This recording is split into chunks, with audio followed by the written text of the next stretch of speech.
കാവലാകണേ കോട്ടയാകണേ ഞങ്ങൾ തൻ യാത്രയിൽ കൂട്ടാകണേ കാവലാകണേ കോട്ടയാകണേ ഞങ്ങൾ തൻ യാത്രയിൽ കൂട്ടാകണേ പരിശുദ്ധ പരമമാം ത്രിത്വമേ അനുഗ്രഹമേകി നയിക്കണേ പരിശുദ്ധ പരമമാം ത്രിത്വമേ അനുഗ്രഹമേകി നയിക്കണേ കാവലാകണേ കോട്ടയാകണേ ഞങ്ങൾ തൻ യാത്രയിൽ കൂട്ടാകണേ പരിശുദ്ധ മറിയമാം അമ്മേ താതനാം യൗസേപ്പ് പിതാവേ പരിശുദ്ധ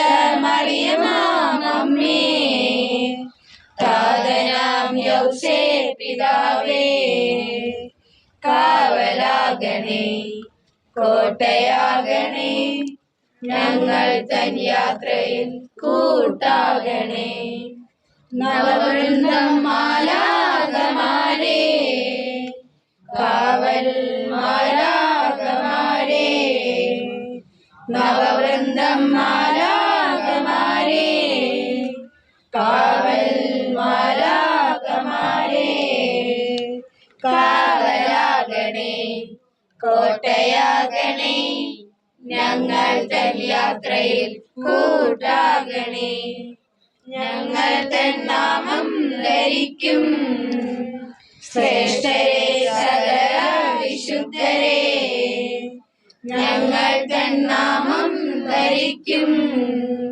ശ്രേഷ്ഠരെ സകല വിശുദ്ധരെ കാവലാകണേ കോട്ടയാകണേ ഞങ്ങൾ തൻ യാത്രയിൽ കൂട്ടാകണേ തിരുസഭതൻ അഭിമാനമാകും ധീരരാം രക്തസാക്ഷികളെ തിരുസഭതൻ അഭിമാനമാകും ധീരരാം രക്തസാക്ഷികളെ കാവലാകണേ കോട്ടയാകണേ ഞങ്ങൾ തൻ യാത്രയിൽ കൂട്ടാകണേ ഈശോനിൻ തിരുരക്തത്തിൻ സംരക്ഷണം ഞങ്ങൾ കേൾക്കണമേ. ഈ പാട്ട് കേട്ടു പോവുകയാണ് ഈ പാട്ടിലൂടെ നിങ്ങൾക്ക് കേട്ടു പോവുകയാണ് കിട്ടിയത്.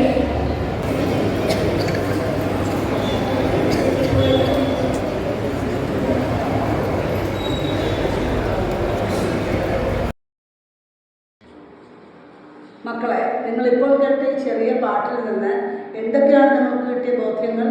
അതായത് നമ്മുടെ ഈ ജീവിതയാത്രയുടെ ലക്ഷ്യം സ്വർഗരാജ്യത്തിൽ എത്തിച്ചേരുക എന്നതാണല്ലോ. ഈ ഒരു ലക്ഷ്യപ്രാപ്തിക്കായി നമുക്ക് അത്യന്താപേക്ഷിതമായ ഒന്നാണ് നമ്മുടെ വിശ്വാസ ജീവിതം.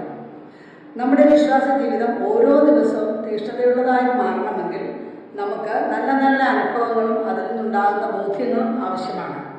അത്തരത്തിലുള്ള ഒരു ബോധ്യമാണ് ഇന്നിപ്പോൾ ഈ പാട്ട് കേട്ടപ്പോൾ നമുക്ക് കിട്ടിയത്. എന്താണ് ബോധ്യം? നമ്മുടെ ഈ വിശ്വാസ ജീവിതം ലക്ഷ്യത്തിലെത്തിക്കുവാൻ നമ്മെ സഹായിക്കുന്ന ഒരു വലിയ സ്വർഗീയ നില തന്നെ നമുക്ക് ചുറ്റുമുണ്ടെന്നും അവരുടെയൊക്കെ സഹായത്താൽ നമുക്ക് ഈ ജീവിതത്തിൽ ഉണ്ടാകുന്ന എല്ലാ പ്രശ്നങ്ങളെയും തരണം ചെയ്യാൻ തീർച്ചയായും സാധിക്കുമെന്നുമാണ് ഈ ബോധ്യം. ഇത്തരത്തിലുള്ള ബോധ്യങ്ങൾ ലഭിക്കാൻ ഇന്ന് നമുക്ക് ധാരാളം വഴികളുണ്ട്. എന്തൊക്കെയാണവ? നമ്മുടെ അനുദിന ബലിയിലെ വചന വായനകൾ, വചന പ്രഘോഷണങ്ങൾ, അധ്യാപകരുടെയും മറ്റു ഗുരുസ്ഥാനീയരുടെയും ഉപദേശങ്ങൾ, ഇവയിലൂടെ എല്ലാം ലഭിക്കുന്ന നല്ല നല്ല ബോധ്യങ്ങൾ നമ്മെ ലക്ഷ്യത്തിലെത്തിക്കും തീർച്ചയായും. അതിനായി നിങ്ങൾ എല്ലാവരും പരിശ്രമിക്കുമല്ലോ അല്ലേ?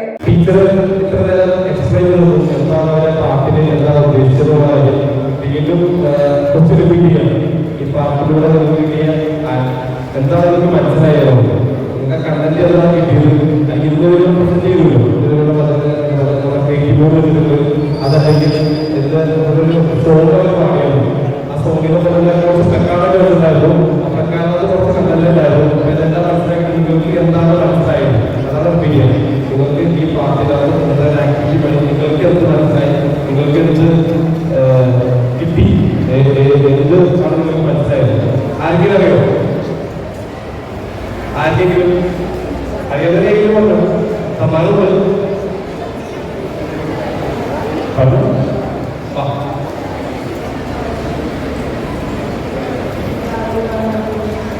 കാവൽമാരാകന്മാർ